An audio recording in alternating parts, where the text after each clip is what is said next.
TV 보시면 잘 안 보시겠지만 그렇죠? 네, TV를 보시면 예쁘고 그저 막 잘생긴 연예인들이 참 많이 나오잖아요. 괜히 지난 주일처럼 제가 잘생긴 남자 배우 사진 들고 와가지고 제 사진이랑 막 비교하면서 헷갈려 하시면 안 된다고 좀 자다가 방창 두드리는 소리 안 할 거고요. 참 TV를 보면 그렇게나 어쩜 들어올 수 있을까 싶을 정도로 참 예쁘고 잘생긴 얼굴을 가진 연예인들이 참 많이도 나온다는 거예요. 근데 그 중에서도요, 특히나 우리 어린 학생들이 아주 그냥 좋아 죽는, 보면 아주 환장하는 그런 연예인들이 있어요. 이제 소위 이제 아이돌이라고 그래요. 아이돌.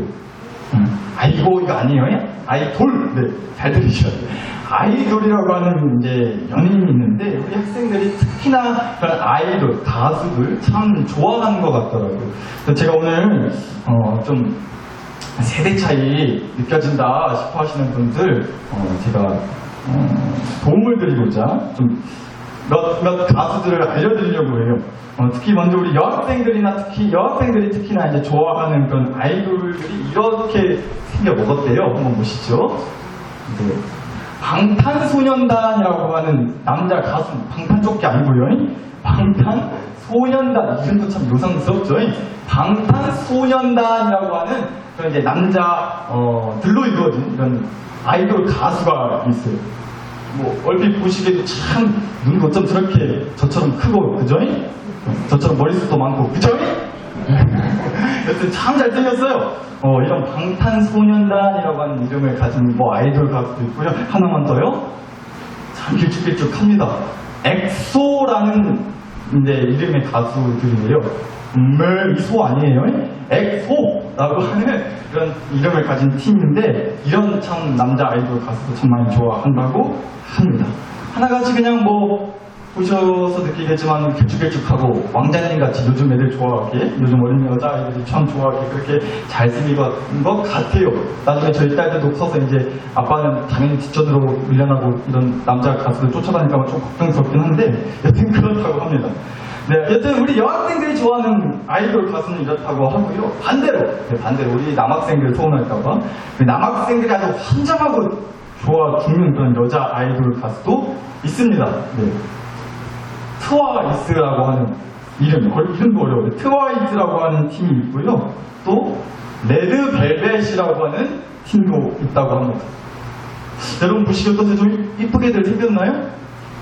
저는 하나도 안 예뻐 보이더라고. 저는 제 부인 빼고는 이 세상에 여자는 한 명도 없다고 생각하기 때문에 여자를 돌처럼 여기기 때문에 아멘입니다.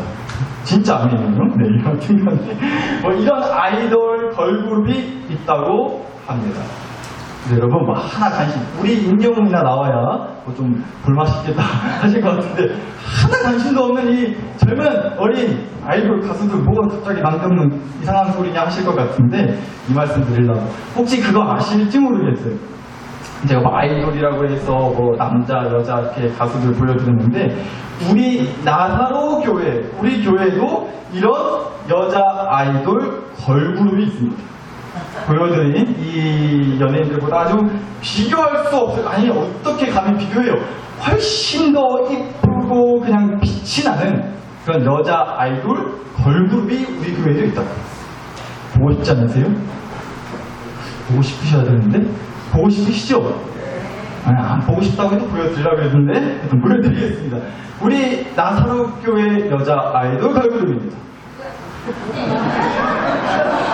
비교가 돼요. 이렇게나 예쁜 아이돌이 있는데 우리 교회 학생부 중에서도 특별히 유초등부 학생들 단체 사진 최근에 찍은 겁니다. 예, 유초등부는 그래요. 어린이집부터 이제 초등학생까지 이제 유초등부에 들어갔는데 우리 유초등부에 사람이 너무 많아요. 무려 5명이나 된단 말이죠. 그래서 근데 또 어떻게 또 그럴 수 있을까 싶이 5명 모두가 다 보시다시피 여자 애들이에요. 우리 유초등부에 여자아이 5명이 있습니다. 근데 딱 보실 때 어떠세요? 정말 앞에 보셨던 다른 뭐 가수들, 여자 아이돌이라고 하는 가수들 아유 잽도 안 되잖아요. 훨씬 더 여자 아이돌 걸그룹 같지 않냐고. 뒷 배경으로 꽃이 펴있는데 얼마나 꽃들도 민망하면 기가 팍 죽어가지고 얼굴이 굴그덕굴그덕 하잖아요. 꽃들도 민망해서 자기들 미모가 죽으니까. 여튼간에 우리 아이들 볼 때마다 너무나 이쁘고 절대로 저희 딸 둘이 알고 있다고 해서 그렇게 말씀드리는 건 아니고요. 여튼간에 참 이쁘고 너무나도 참 눈이 부실 정도로 빛이 난다고 저는 믿습니다. 아멘. 절대 아멘 해주셔도 돼요.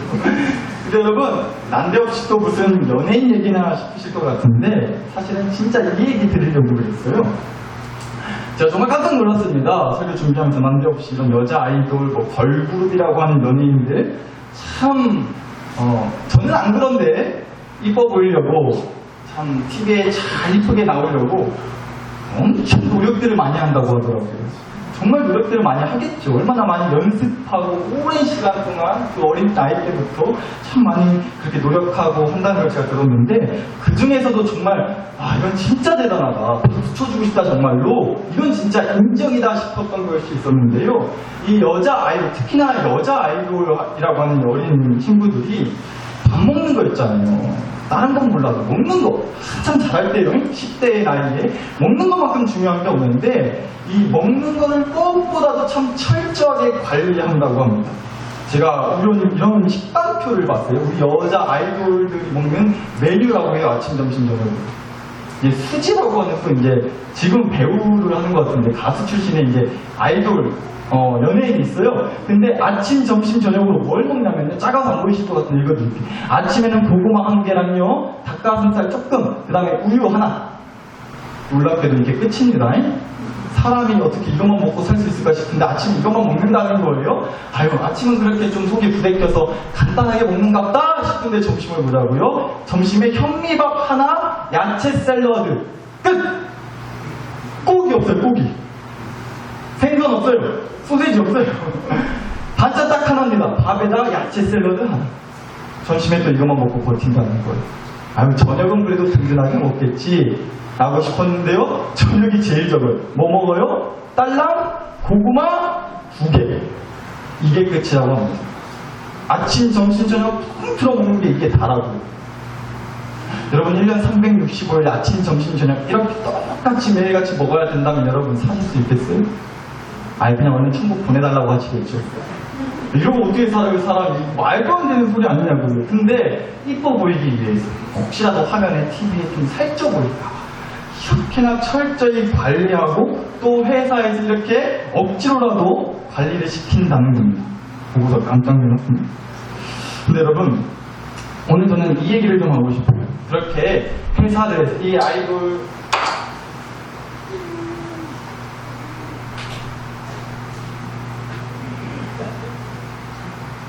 갑자기 꺼져가지고 뒤에 만지지 마세요.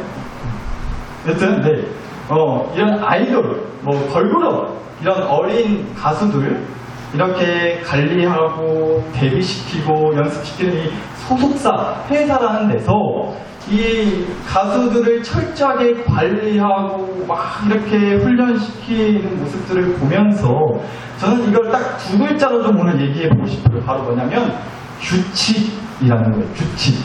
철저한 규칙을 만들어서 그 규칙대로 따라야만 하는 그런 아이돌들이 있다는 거예요. 근데 여러분, 그 규칙에 대한 얘기를 오늘 그래서 얘기를 나눠보려고 하는데 그 전에 이제 먹는 얘기가 나와가지고 특히나 우리 어린 학생들에 대해서 제가 오늘 마침 얘기가 나와서 여러분 앞에서 분명히 선포하려고 한 게 있었는데요. 우리 나사로교회 학생부에는요 규칙이 하나 있습니다. 어떤 규칙이냐면요, 절대로 우리 학생들 먹이는 거에 돈 아끼지 말자. 이게 가장 첫 번째 규칙입니다. 다른 것보다도 아이들 먹는 거에 있어서만큼은 절대 돈 아끼지 말아야겠다. 여러분 앞에서 아이 대놓고 선포를 지금 하는 겁니다. 제가 잘 알아요. 우리 아이들이 다른 것보다도요 먹는 거에 아주 은혜충만 받는다는 걸 정말 잘 알기 때문에 그저 먹는 거에 찬송 나오고요, 먹는 거에 아멘 소리 나와요, 먹는 거에 할렐루야 소리 나온다. 그래서 우리 학생들 먹이는 것만큼은 절대 돈 아끼지 말아야겠다 라고 항상 생각을 하고 있고요. 여러분 앞에서 그 규칙을 지키겠다고 지금 또 얘기가 나오는 선포를 하는 겁니다. 그럴 수밖에 없는 게요, 우리 학생들 어디 갔나? 저기 뒤에 앉아있는데 한번 보세요. 삐쩍 꼬른 거. 얼굴 좀 서툴 같잖아요 지금. 제 사람 몸이냐고. 삐쩍 꼬른 것 좀 보세요. 이 분위기는 뭐죠? 아멘들을 드시는 그런 걸로 합시다. 먹어도 배고프고요. 먹어도 더 사달라고 하는 게 학생들. 그래서 먹는 거에만큼 절대 돈 안 아끼겠습니다. 그러니까 혹시라도 어째 우리 아들, 어째 우리 딸, 우리 교회 학생들 먹는 게 조금 부실한 것 같다 싶으시면 제가 대놓고 혼나겠다는 거예요. 뭐라 해 주시라는 거예요. 아낌없이 아이들에게 먹을 것만큼은 최선을 다하도록 하겠습니다. 여튼간에요. 그게 우리 나사렛 교회의 규칙이라는 겁니다.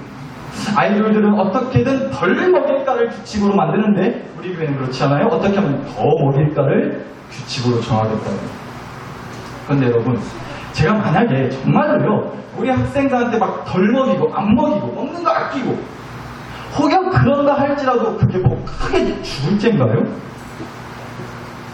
그렇진 않죠. 그게 뭐 진짜 죽을 죄인가요? 죽을 죄는 아니잖아요. 근데 제가 굳이 이걸 규칙으로 만들겠다고 하는, 그래서 선포까지 하는 이유는요, 이것은 단순히 규칙을 만들기 위한 규칙이 아니라 어디까지나 관계에 의한 규칙이라는 얘기를 오늘 좀 하고 싶은 거예요. 규칙을 위한 규칙이 아니라 관계에 의한 규칙이라는 겁니다. 우리 학생들이요, 다른 교회 학생이 아니고요, 다른 학교 학생이 아니라 우리 나사렛 교회에 너무나도 귀하고 너무나도 특별한 우리 학생들이라는 관계 때문에라도 저는 이 규칙을 만들어야겠다는 거예요. 이게 핵심입니다. 관계에 의한 규칙. 규칙 때문이 아니라 관계 때문에 세우는 규칙이에요.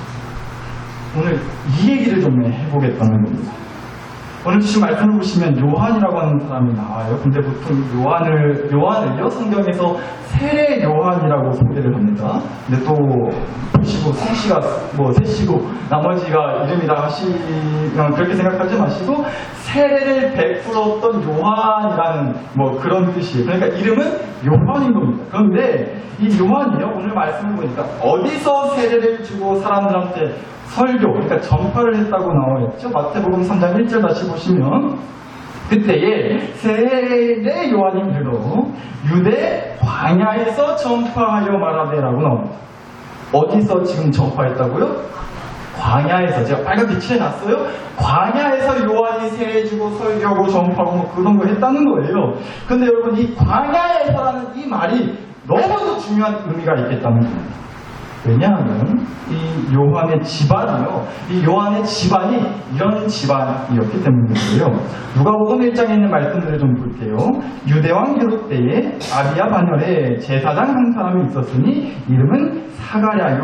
마침 사가랴가 그 반열의 차례대로 하나님 앞에서 제사장의 직무를 행할때 제사자의 전례를 따라 제비를 뽑아 주의 성전에 들어가 분향하고 너의 아내 알리사벳이 너에게 아들을 낳아주리니 그 이름을 누구라? 요한. 여기서 요한이 나오네요. 요한이라 하는 말씀이 있어요. 여기서 말씀하는 요한이 바로 오늘 주신 말씀에 나온 그 요한을 말하는 겁니다. 근데 이 요한의 아버지가 누구라고요? 사가랴였다는 거예요. 그런데 뭐 하는 사람이었어요? 제사장이었다는 겁니다.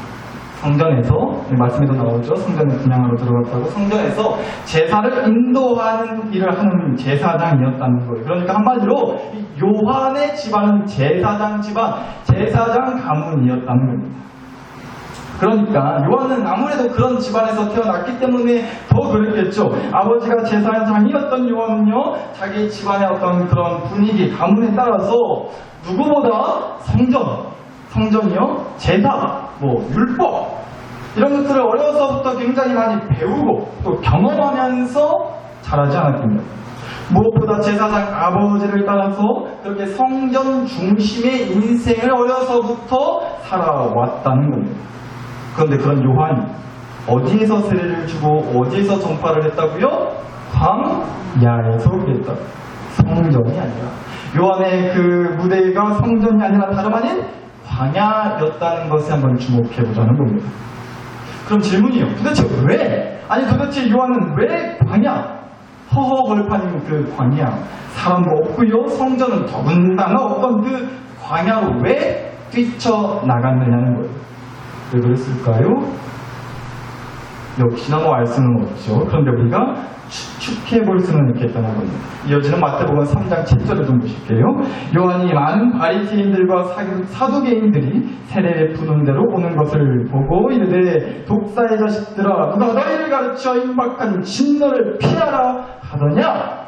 라고 된통 화냈대요. 광야로 나온 요한에게 누가 달려들었다고요? 바리새인들과 사두개인들이었다고요. 먼저요, 여기 말씀에 나오는 바리새인들은요, 먼저 당시에 그 바리새인이라고 하는 사람들은요, 누구보다 하나님의 그 율법, 계명, 그런 하나님의 말씀을 아주 그냥 목숨처럼 생각했던 사람들이었어요. 하나님의 말씀 토시 하나 안 빼먹고 그 율법을, 계명을 공부하고 가르치고 훈련하면서 사는 것에 아주 목을 매는 사람들이었다는 거예요. 그래서 하나님 말씀 안 지키면 아주 그냥 못죽에 안 달랐던 사람들이 바로 이 바리새인들이었다는 겁니다. 그리고 또 하나 사두개인은요, 대제사장, 제사장들 중에서도 대빵이요, 대장이요. 여튼 그런 대제사장 또는 제사장 중심으로 똘똘 뭉쳐있던 사람들 말이에요. 사두개인들이요. 그래서 성전을 대단히 중요하게 생각했어요. 제사장들이 하는 일이 성전 관리하고 성전에서 제사 인도하고 그런 거였거든요. 그래서 성전 중심으로 살던 사람, 또 성전을 대단히 중요하게 생각했던 사람, 그리고요, 그래서 자기들이 무슨 대단한 귀족인 것 마냥, 대단한 사람들인 것 마냥, 속된 말로 그렇게나 그렇게 잘난 척했던 그런 사람들이 바로 당시의 사두개인들이었다고 합니다. 그러니까 한마디로 이 바리새인과 사두개인들은요, 율법 중심, 성전 중심, 그저 가르치는 거 좋아하고 성전 제사 좋아했던 사람. 오늘 설교 주제로 얘기하자면 겁나게도 그렇게 규칙을 따졌던 사람들이 바로 그 바리새인, 사두개인들이었다는 거죠. 그런데 그런 사람들한테 요한이 뭐라고 했다고요? 누가 너희를 가르쳐 임박한 진노를 피하라 하느냐? 이랬다고요. 그러니까 뭐예요? 가르침 받으면 하나님의 진노와 벌을 피할 수 있다 없다? 있다. 가르침만 잘 받으면, 가르침 받아서 훈련 잘하면, 제사 드렸으면 구원받을 수 있다. 한마디로 규칙대로 잘 따르는 것 같아 보이면 구원받을 수 있다. 이렇게 말한 것 가지고 뭐라 했다는 거예요, 요한은. 그건 잘못된 거라고. 그건 구원이 아니라고. 그건 사기치는 거라고. 당신네들 어디서 약하고 있냐고. 사기치지 말라고. 이렇게 뭐라 했다는 거예요. 오죽하면 독사의 자식들아 이렇게까지 심한 욕을 했어요. 지금으로 그냥 개? 이런 거예요. 아주 심한 욕이었어요. 왜냐하면 독사가 뭐예요? 독 있는 뱀이잖아요. 뱀은 당시도 그랬지만 원래 성경에서 성경 처음부터 참 재수없게 나오죠. 에덴 동산에서부터 뱀은 거짓말하고 사기치는 것의 상징이었잖아요. 그래서 독사의 자식들아 라고까지 했다는 건요, 그러니까 사람 죽이는 독과 같은 거짓말로 사기치는 이 사기꾼들아, 이렇게까지 욕을 했다는 거예요, 요한이 바리새인과 사두개인들한테.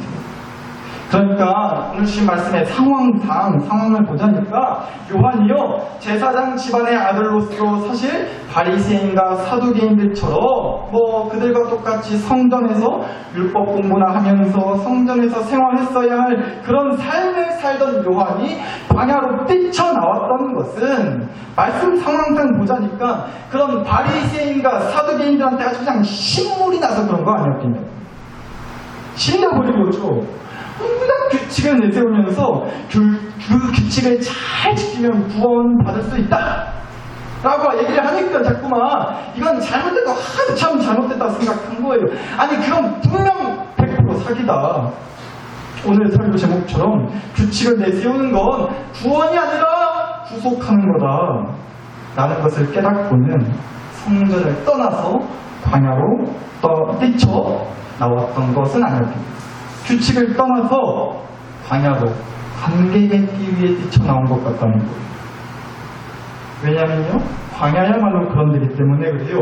규칙 몇 개 잘 지키는 걸로는 맺을 수 없었던 하나님과의 관계를 비로소 온전히 맺을 수 있는 곳이 광야이기 때문이죠. 광야야말로 하나님과 온전한 관계를 맺을 수 있다는 겁니다. 여러분, 광야는 어떤 곳이? 완전 허허벌판이에요. 아무것도 없는 데라고요. 삶을 살지 않는 곳이라는 겁니다. 그런 곳이 광야예요. 아무것도 없어요. 아무도 없단 말이에요. 그러나 하나님이 계신 곳이라고요. 그래서 온전히 하나님과 1대1로 만날 수 있는 곳이 광야라는 겁니다. 예레미야, 구약성경에 있는 예레미야 2장에 있는 말씀을 좀 보실게요. 여호와의 말씀이 내게 임하니라 이르시되 가서 예루살렘에 기에 외칠지니라 여호와께서 이와 같이 말씀하시기를 내가 너를 위하여 너의 청년의 때와 청년 때의 인애와 너의 신혼 때의 사랑을 기억하노니 곧 씨 뿌리지 못하는 땅 그 광야에서 하나님 나를 뭐했습니다? 따랐음이라는 말씀이 있어요. 그러니까 다시 말하면 광야에서야말로 온전히 하나님을 뭐 할 수 있다? 따를 수 있다는 겁니다. 실제 이스라엘 백성들이 그랬었다라는 얘기를 하고 있는 거예요. 왜 그러냐면 광야는 앞서 말씀드렸지만 아무도 없기 때문에 그래요. 아무것도 없어요. 의지할 사람도 기댈 곳이 하나도 없는 곳이 광야라고요. 그래서 온전히 죽어라 어쩔 수 없이라도 하나님만을 따를 수밖에 없는 것이 광야였다는 겁니다. 요한은 그렇게 철저히 하나님만 따르는 관계를 꿈꾸면서 그래서 어쩌면 의도적으로 일부러라도 그렇게 광야를 뛰쳐나갔다는 거예요. 그런데 이런 거죠. 사실 여러분 우리가 좀 그렇지 않나요? 우리가 정말 힘들어 죽겠는 건 정말 힘들어 죽겠다는 소리가 나오는 건 무엇보다 이런저런 사람들과 얽혀있는 관계 때문인 거 아니에요? 관계 때문에. 물론 뭐 이런저런 일 때문에 힘들기도 하고 어떤 문제가 나를 괴롭혀 싸서 죽겠는 것도 있는데 그런 거야. 그 순간 힘들고 괴로우면 시간 지나서 어느 정도 가신다는 거예요. 그죠? 몸 잠깐 힘든 거야. 그 일 끝나면 그 문제 해결되면 버틸만 한 거라고. 그런데 관계로부터 오는 힘듦은 관계로부터 오는 괴로움은 너무 감당이 안 되는 거 아니냐고요. 아주 그냥 그 관계라는 것 때문에 아주 사람 피말려 죽이는 거잖아요. 그 사람 때문에 너무 힘들고 그 관계 때문에 죽겠고 아주 그 사람 꼴보기 싫어가지고 그건 어떻게 안 되는 거예요. 감당이 안 되는 거죠. 확 쉴 수도 없고 어쩌겠어요. 이건 계속 간다는 겁니다. 그런데 요한이요 그런 무수히 많은 관계들로 얽혀 있었단 말이에요. 제사장 아들이라서 누구보다 더 율법과 성전, 제사에 철저해야만 해서 수많은 규칙들을 내세우면서 그저 주변에서 감시하고 평가하고 손가락질과 눈초리를 받아야만 했던 그런 사람들과의 관계에 아주 신물이 나지 않았을까요? 그리고 무엇보다도 정작 그 사람들이 그렇게 규칙을 내세우면서 막 쏘아붙이고 몰아붙이는 그 사람들이 내세우는 규칙들이라는 게 정작 자기를 구원해주지도 못한다는 것을 깨달았던 거라고. 규칙을 내세우는 그 사람들, 그 잔소리꾼들의 소리는 자기를 살리는 소리가 아니라 자기를 점점 죽이는 소리였던 거예요. 자기를 구원하는 소리가 아니라 오히려 자기를 구속하는 소리로만 느껴졌던 거예요. 그래서 요한은 갈급했어요. 자기를 진짜 살려주고 구원하시는 하나님의 소리만 들을 수 있는 그 소리에만 집중할 수 있는 그 소리에 따라서만 갈 수 있는 광야로 그래서 뛰쳐나갔던 거 아니었겠습니까? 그렇게 사람들이 내세우는 규칙이 아니라 하나님이 내세우는 규칙으로 얽히게 되는 그런 관계를 맺어지는 삶을 꿈꾸기 위해 요한은 그렇게 광야로 내달렸던 것은 아니었겠습니까? 마치 이런 것 같다는 생각이 들었어요. 저희 집에서 얼마 전에, 오래전도 아니에요. 얼마 전에 최근 일인데요. 큰 사건이 하나 있었습니다. 이름도 아주 거창합니다. 들으시면 놀라실 거예요. 어떤 사건이냐? 바로요, 리모컨 실종 사건. 집에 있는 TV 리모컨이요, 땅으로 꺼졌는지 하늘로 솟았는지 아무 찾아도 없는 거예요. 그런데 제가 분명히 봤거든요. 저희 둘째 딸애가 분명 그 TV 리모컨을 마지막으로 만진 걸 제가 봤어요. 분명히 못 그렇겠다고요. 그리고 저희 둘째 딸은 인정했어요. 자기가 제일 마지막으로 만졌다고. 그런데 어디다 뒀는지 아무리 찾아도 모르겠어요. 아무리 찾고 뒤져봐도 없더라고요. 아주 독 터져 죽을 뻔했습니다. 그런데 뭐 리모컨이 발이 닿는 것도 아니고 집에 어딘가는 있겠지. 집 안에 어딘가는 있겠지 하는 마음으로 그렇게 계속 찾았어요. 뭐 저희 집이 무슨 운동장 많은 것도 아니고 몇 걸음 걸으면 끝인데 금방 찾겠지. 이렇게 죽어라 찾았거든요. 근데 아무리 찾아도 없던 겁니다. 그래서 결국 그날 못 찾았어요. 제가 살다 리모컨 찾게 해달라고 기도했던 적은 그날이 처음이었다고요. 그런데 몇 날 며칠 찾아도 있는 거예요. 다 뒤져봤어요. 안 뒤져본 데 없이 다 뒤져봤는데 아무리 찾아봐도 못 찾았습니다. 그래서 붙은 이름이 리모컨 실종 사건입니다. 그런데요, 그리고 나서 며칠이 지났습니다. 다행히 그 며칠 동안 리모컨은 못 찾고 누가 안 쓰는 걸 얻어와가지고 다행히 그 리모컨으로 이제 지냈어요. 근데 원래 그 리모컨은 여전히 깜깜 무소식이었고요. 근데 이제 며칠 지나서 이제 집에 있는 이제 쓰레기통을 비우려고 이제 쓰레기통을 막 정리하고 없는데요. 그 순간 할렐루야. 리모컨이 어디 속에 있었을까요? 쓰레기통 속에 있었군요. 아무리 그래도 쓰레기통은 안 뒤져봤거든요. 아이 설마 쓰레기통 안에 있을까 싶어서 다 찾아봐도 쓰레기통은 안 뒤져봤는데 아프다. 그 쓰레기통 안에 리모컨이 짜잔 하고 나타나는 겁니다. 그러니까 이랬던 거예요. 저희 둘째 딸애가 저도 봤어요. 아이스크림을 한 손에 들고 있었고 한 손으로 리모컨을 들고 있었거든요. 그게 마지막 기억이었어요. 그런데 저희 둘째 딸애가 이제 아이스크림을 까서 먹으려고 아이스크림 껍데기를 이제 쓰레기통에 가서 버리면서 동시에 1+1 아이스크림과 그 쓰레기와 함께 리모컨도 같이 그 안에 버렸던 거죠. 그 쓰레기통 안에다가. 여튼저튼 그래서 다시 리모컨을 찾게 되었다는 기적과 같은 이야기가 있습니다. 여러분 혹시 몰라요. 교회 오실 때 성경책 가방 들고 오시잖아요. 가방만 잘 뒤집어 보셔봐요. 리모컨도 딸려고 없을 수도 있어요 지금. 여튼간에 잔악계나 리모컨 조심하셨으면 좋겠습니다. 근데 여러분 진짜 그래요. 제가 그걸 경험해보니까 누구보다 잘 알겠더라고요. 리모컨 안 보이면요 그것만큼 답답하고 열짝지나는 일도 없더라고요. 그쵸? 근데 저는 그런 생각이 들었어요. 요한이 딱 그랬던 것 같아요. 요한이 바로 그랬던 것 같다고. 자기 인생에 리모컨이 먹통이 된 것 같은 기분이 들었던 것 같아요.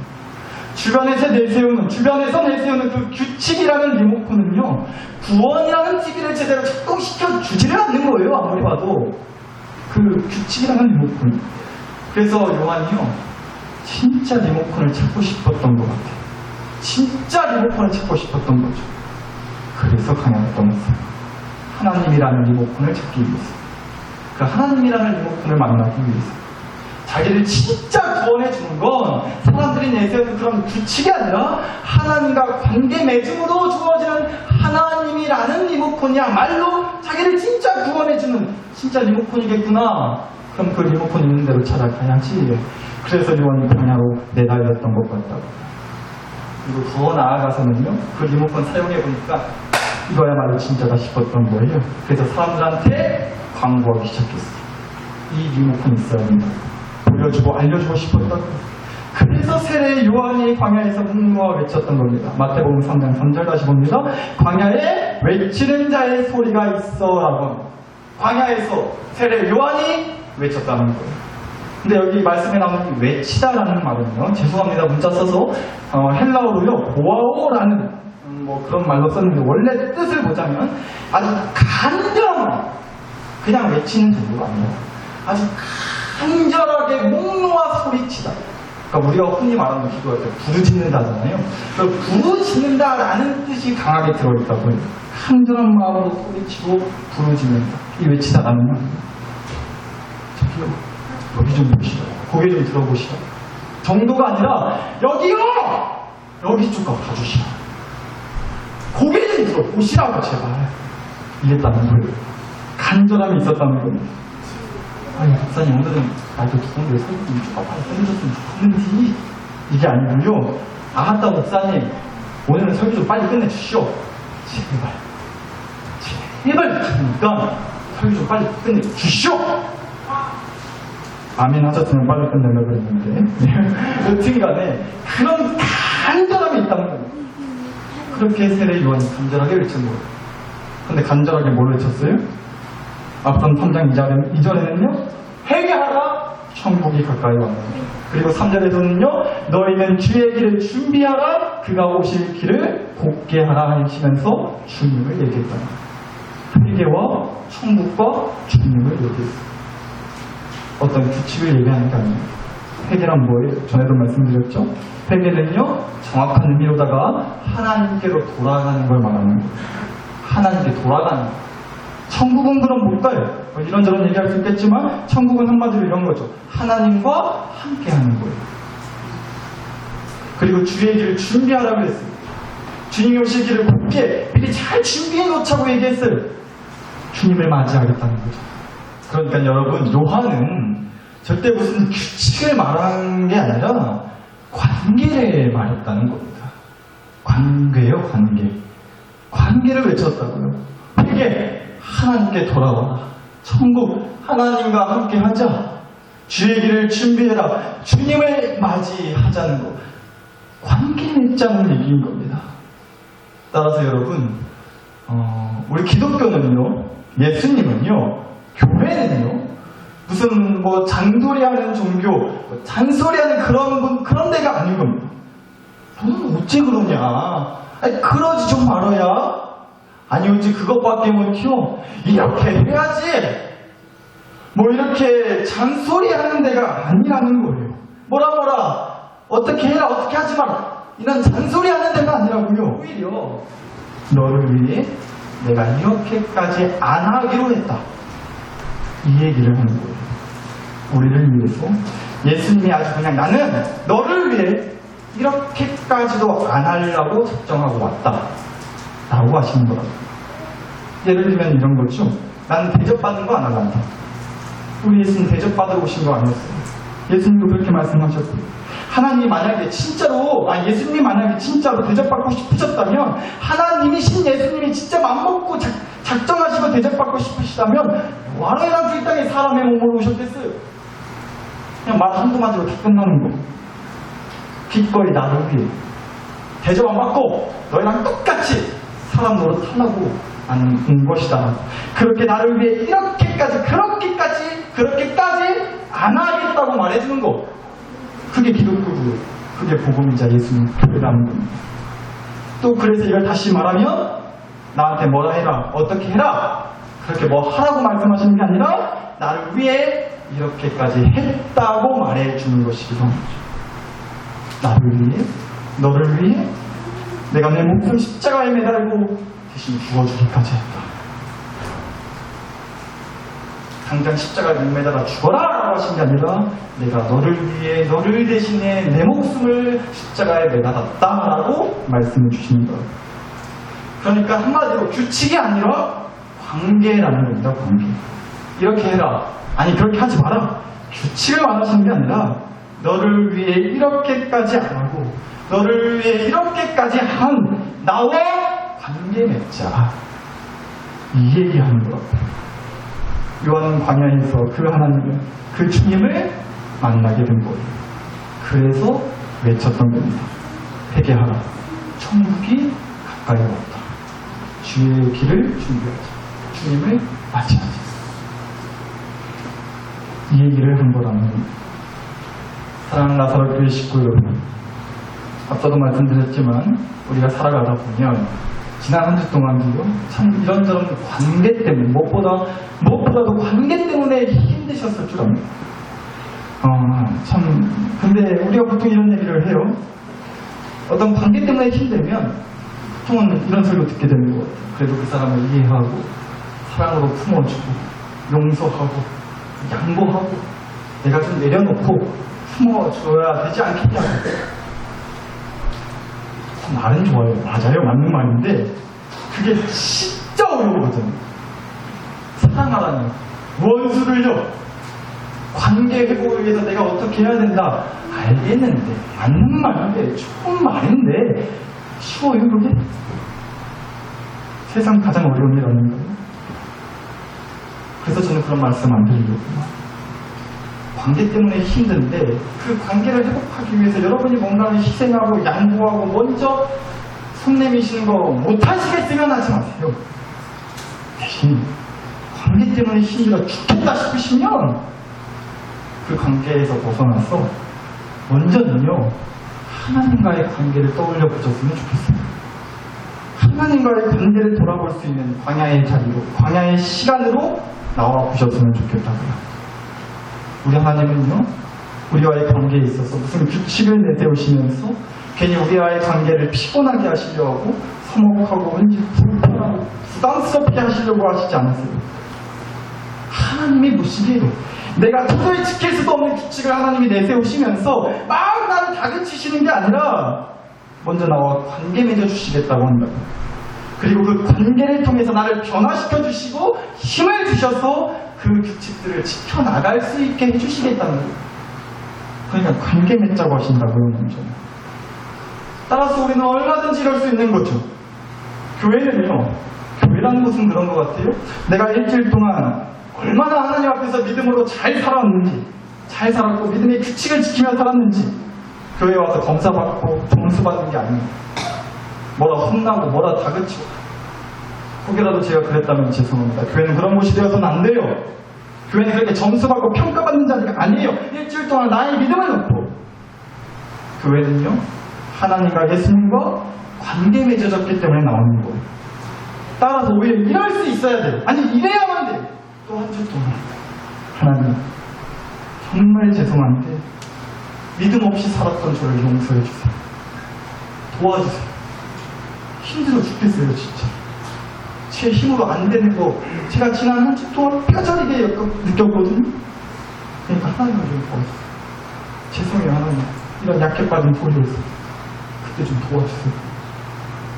이 말 하려고 있는 데가 교회. 교회는 그런 데가 되어야 됩니다. 그게 성경적인 것 같아요. 왜냐하면 성경에 그렇게 나와요. 너무 유명한 얘기. 누가복음 15장 그 탕자 이야기.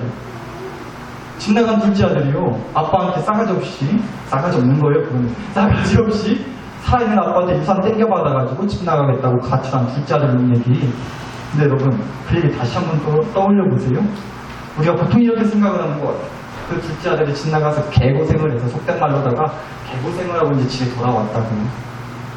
근데 여러분, 말씀 잘 보세요. 그 둘째 아들은 집에 돌아오지 않았어요. 말씀에 분명 그렇게 나와요. 집에 돌아오지 않았어요.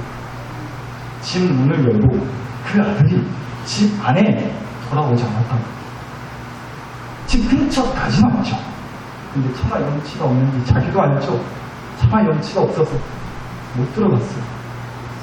그리고 끝내 못 들어갔으니 집에 안 들어간 거죠. 아들이 돌아온 게 아니에요. 먼 발치에서 언제 뭐간에 우리 아들이 다시 돌아오고 나가서 고생할 거 뻔히 아는데 무슨 고생을 하고 어떻게 힘들게 살고 있을까. 매일같이 기다렸던 아버지가, 그 아빠가 아주 멀리 있어요.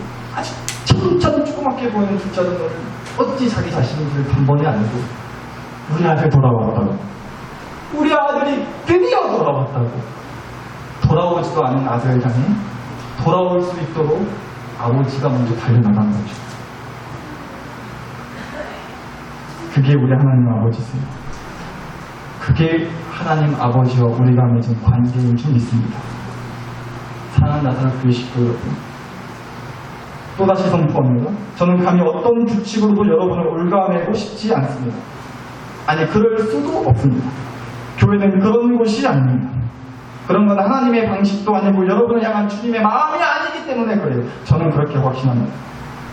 하나님의 방식은, 주님의 마음은 구속이 아니라 구원입니다.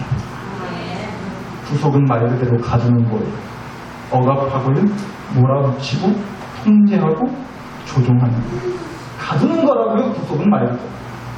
그러나 구원은 갇혀있는 나를 건져주는 거죠. 억압받고, 통제받고, 조종당하는 나를 건져주는 게 구원인 줄 믿습니다. 따라서 구속은요, 규칙인 거고요, 구원이 관계인 거예요. 광야에는 규칙이 없습니다. 성전처럼 매일같이 거기서 제사 드리고 뭐 어떻게 말씀 공부하고 이런 규칙이 없는 것이 광야예요. 광야에는 바리새인과 사두개인들이 말하는 규칙이 없다고. 아이고 살판났네, 이제 나 자유 얻었네요. 아니에요. 그러나 광야에는 딱 한 가지 규칙이 있습니다. 무슨 규칙이냐면요, 나한테는 규칙이 없는데 우리 하나님한테는 규칙이 있다는 거예요. 다시요, 광야에서 규칙을 지켜야 할 분은 우리가 아니라 하나님이라는 겁니다. 하나님 아버지한테 규칙이 있어요. 그 규칙이 뭐냐? 바로 이거죠. 우리를 광야에서 구원해 주셔야 한다는 거예요. 건전해 주셔야 한답니다. 앞서 예레미야 말씀 보셨지만 이어지는 말씀이 이렇게 나와요. 예레미야 1장 6절인데요. 우리를 애굽 땅에서 인도하여 내시고 광야 곧 사막과 구덩이 땅 건조하고 사망의 그늘진 땅 사람이 그곳으로 다니지 아니하고 그곳에 사람이 거주하지 아니하는 땅을 우리가 통과하게 하시던 여호와께서 광야에서 규칙은 하나님이 지키셔야겠어요.